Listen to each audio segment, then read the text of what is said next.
हे मेघनाथ, ध्यान से सुन। आज मैं तुझे वो बात बताने जा रहा हूँ जिसे बहुत से बुद्धिमान भी नहीं समझ पाते। नारी केवल एक व्यक्ति नहीं होती, वो कुल की प्रतिष्ठा होती है, गृहस्थ जीवन का आधार होती है। उसका एक एक कदम धर्म और अधर्म की सीमा तय करता है। इसलिए समझ ले, उसकी मर्यादा की रक्षा करना ही पति का प्रथम कर्तव्य है।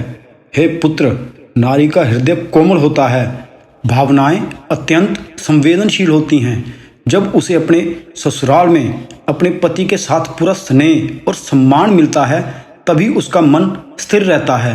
परंतु यदि वो अपने घर से दूर, विशेषकर अपनी बहन के घर रहने लगे, तो परिस्थितियां बदल जाती हैं। क्योंकि बहन का घर वस्तुतः उसके बहनोई का घर होता है, और कोई भी नारी यदि अपने पति के अतिरिक्त किसी और पुरुष की छत के नीचे जीवन बिताने लगे, तो यह धर्म की दृष्टि से अत्यंत नाजुक स्थिति बन जाती है। जानते हो क्यों? क्योंकि मनुष्य का मन चंचल है। सम्मान, सहायता और आत्मीयता की आड़ में आकर्षण पनप सकता है। धर्म कहता है कि किसी भी स्त्री पुरुष के संबंध में मर्यादा की रेखा हमेशा स्पष्ट होनी चाहिए। निकटता यदि बढ़ जाए तो मन बहक सकता है।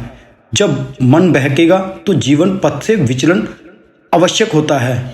तू शक्तिशाली है, बलवान है, फिर भी ये बात याद रख, गृहस्थ का सबसे कठिन युद्ध बाहरी शत्रुओं से नहीं, बल्कि मन के भीतर उठने वाले संशय से है, शक और आकर्षण से होता है।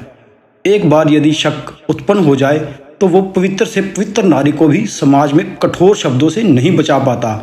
लोग बिना सोचे, बिना सत्य जाने कलंक लगा ही देते हैं, और यही कलंक धीरे धीरे प्रेम और विश्वास को निगल जाता है। देख मेरे पुत्र, मर्यादा पुरुषोत्तम श्री राम ने भी सामाजिक दृष्टिकोण की गंभीरता समझी थी। सीता जैसी पवित्र देवी भी प्रश्नों से नहीं बच सकी।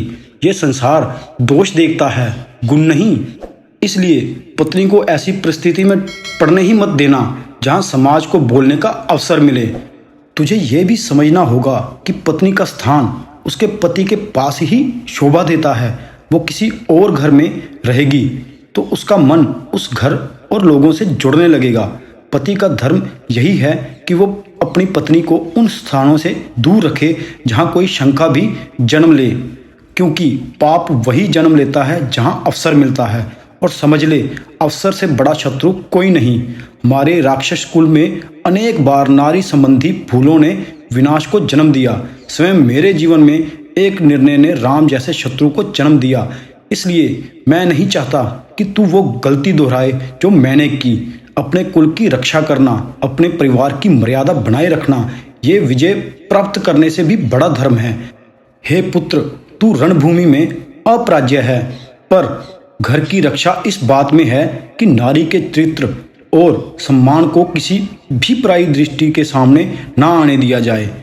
धर्म कहता है कि प्रलोभन से दूर रहकर ही चरित्र सुरक्षित रहता है।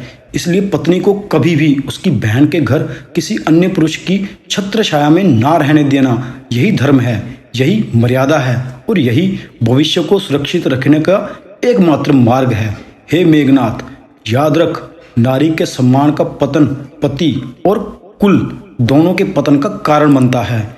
इसलिए उसे बाहरी दुनिया के भ्रम से, आकर्षण से और शक से दूर रखना, क्योंकि एक छोटी सी चूक, एक छोटी सी असावधानी संपूर्ण वंश को संकट में डाल सकती है।